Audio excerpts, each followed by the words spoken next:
Hi, Empress Justice here, and welcome to the early June reading for Libra. This is for Chitra, Swati, and Vishaka. Now, for any Western Librans in the house, you can check your Sun, Moon, and Lagna. Now, let's get into the cards.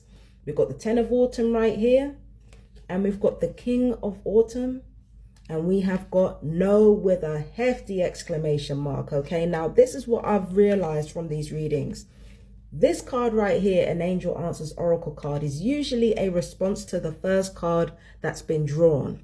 So what do we get from this? Now, Ten of Autumn says, take steps to ensure the financial security of your children or other loved ones, making wise investments or planning for retirement, honoring family traditions.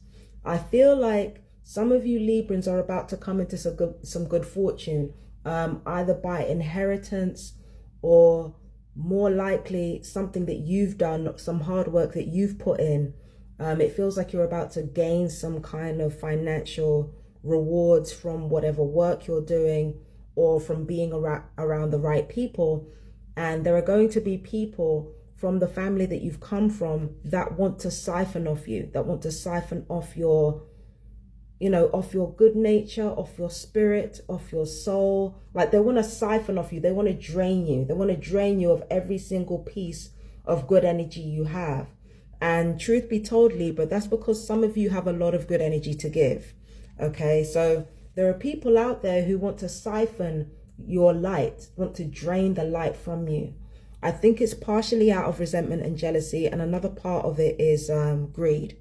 So there is some good fortune coming your way, and there are people close to you that don't want you to have that, or people who were close to you who don't want you to have that. So you're going to have to come in when they try to become opportunistic and try to drain your good fortune from you. You're going to have to put your foot down and say, no, that ain't happening over here.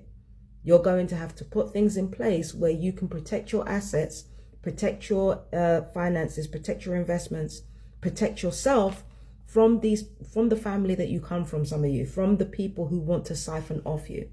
Okay, so that's what the no is about. No is about being assertive. You will not come here and drain resources from me. You cannot and you will not, right? So that's what that means. And also, this can be to do with your chosen family as well, because there are two types of family, the one you come from and the one you choose. And a lot of people say you can't choose your family. Actually, you can choose your family. It would just give you more than one family, right? There's a family that you come from and the family that you choose or who chooses you. So there's always going to be more than one family. That's the truth. It might not be your blood family. You might not have more than one blood family, but a lot of people will always have more than one family. Almost always, right? But they just don't notice it. So you have a chosen family that is a lot stronger, a lot more loyal, a lot less, sucking the life out of you than the family that you come from. And those are the ones that you need to prioritize, because I see a lot of give and take with these relationships right here and these friendships. Now, the chosen family could be an amalgamation of familial people that you get on with the most, and platonic people and romantic people, but there's a chosen family forming in some of your lives, Libra, and that is creating a healthier state of being for you. So those are the ones you want to prioritize, because given what kind of people they are, they will absolutely be conducive to you developing greater wealth and greater prosperity in your life. But the family that you come from, they want to drain that from you. All they want to do is drain you of all your good energy. And you just need to guard yourself against that, Libra. Now, with the King of Autumn, we got compassionate, accomplished, charismatic, and gifted. Be assertive to what you know is right. Everything going your way. A good person or company to work for. So this is you, but this is also, it also describes the masculine energy around you. These are the type of people to make, to turn something that is usually quite fun and frivolous or creative and turn it into an industry, turn it into prestige, right? These are the type of people that will do that. Those are your chosen family. The ones that turn fun and enjoyment into something purposeful. It's not quite the same as Queen of Wands energy, and I'll get to that in a second, but this is the card of the craftsman. The type of chosen family you have are craftsmen. Do you understand what I mean? And the people that want to drain the life from you, they don't have that kind of mindset. They might have talent and they might have ability, but they don't have a craftsmanship mindset. They just want to try to get as much money as possible. And that's not what your chosen family is about, especially not the masculine side, right? The masculine side are all about turning pleasure into a duty, turning pleasure into a service. So you are going to be surrounded by more financially responsible people, more financially driven people, and people who are very much more settled. Like, this is very settled, very dignified masculine energy that I'm seeing. And this reinforces everything that I've been saying before, Libra. You're on a new path that diverges away from where you've come from. You are about to rise to new heights. I don't know if you remember the last reading that I did for you, and I think it's the last reading that I did for you. You got an Empress card for a Virgoan or like a Leo type of personality. Oh, I'm sorry, say it, don't spray it, Empress. You got a Leo or Virgo type of person for the Empress. They were the ones who held the knowledge of wealth, or held the wealth, or, you know, provided the support that you needed, and were the passive ones in the equation. And you were the one going forth and venturing into new paths and new directions.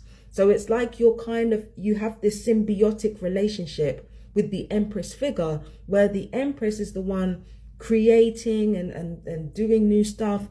It just feels like this is combined with this.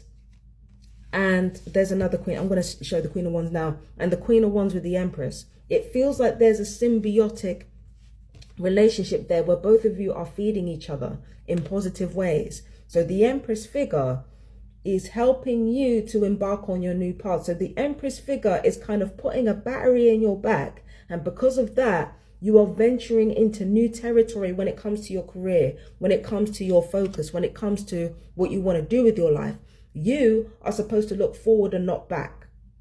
That means you cut off every avenue that is siphoning your energy. And I mean every avenue that is siphoning your energy. That's what you're supposed to do. Cut every lane off, right? I feel like what will happen, because you're embarking on this new path, I feel like it will come with a lot of emotional satisfaction and mental peace. You will be traveling more. You will be traveling more, but because of that, you will have a lot of mental peace and a lot of mental stability. That's what I think is going to go on here, right? So yeah, you're going to be traveling a lot. You're going to be meeting new people, doing new things, but your mind is going to settle when that happens. And that emotional satisfaction that you feel from embarking on the new path that you're on, that's going to contribute to that. So that is a very, very good sign for your psyche. Okay. I don't see cockiness or arrogance here. This is supposed to be an arrogance card. I don't see that though. I just see you finally giving yourself credit for how far you've come. All right. Now with this final card right here, this represents the feminine aspect of your chosen family, because the masculine aspect, very dignified, very grounded, craftsman, right? Turn what they love and what other people love into industry. The Queen of Wands is all about joy. She's all about joy in her work, and she's all about joy in her life. Pleasure rules her. But instead of her being like just a mindless hedonist, she's a woman, or this is a feminine energy with a lot of purpose. She just makes it look fun. Because again, joy is the reason she does anything. So she just makes everything look fun. But just because she makes everything look fun, it doesn't mean she's not working hard, and it doesn't mean she doesn't have any talent. She's very talented and she works very, very hard. It's just that, you know, she just cuts out the middleman, because most people work to enjoy life. And she's just cutting out the middleman and deciding, you know what, I'm just going to skip to the part where I actually enjoy my life. And as a result, she can be very productive. She, you know, she can be assertive. She knows what she wants. So that's the feminine equivalent. That's the female equivalent of the chosen family you have. Just a very grounded, pleasure-oriented chosen family, but one that knows how to utilize what they have. And they have a more generous spirit than the family that you come from. Okay. Now I'm going to read the notes before I go. So your second house, from the 31st of May, which is where the full moon hit, the emphasis has been placed on your second house for you, right? How you get your money, like, you know, basically cash to bank account is what the second house is, right? You making money off your own steam. That's the second house.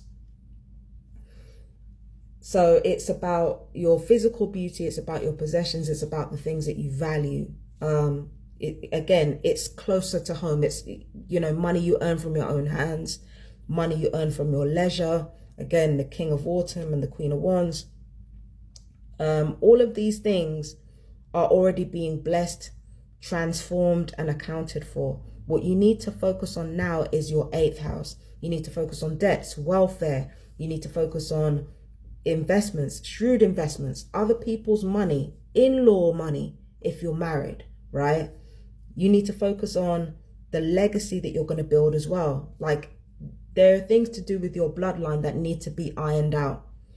Again, there are things draining your energy from your 8th house that you need to kind of lock off. And that's what Rohini, that's what the Rohini sun was highlighting when the sun entered, the Rohini sun was highlighting when the moon entered Anuradha. So that's what you need to focus on. Also, we have got secure career change, promotions, high position, family business, successful apprentice, valuable apprentice, and successfully learning new skills. Like I said before, your chosen family are going to be the ones that are boosting your career and your finances. Do you understand what I mean? They're the ones who are going to be encouraging your new direction towards a better place, because you have that ambition and you have that drive, and you need to be around people who have that same mindset. Now, the most important notes that I'm going to leave you with are wealthy inheritance. Wealthy inheritance, retiring well, and managing family money. Something tells me that, like, some of you Librans might end up being the last person in the conversation when it comes to legacy to being the first person in the conversation. And honestly, for some of you, that might be a really, really good thing, right? Especially if you're the type of person who's already fair-minded and kind and generous. So yeah, it's a pretty intense reading, but that's what I get for you, Libra. So that was for you. That was for Chitra, Swati, and Vishaka, and for my Western Librans, Sun, Moon, and Lagna. All right, I am Empress Justice, and I'll see you in the next reading. Peace and blessings. Bye bye, my darlings.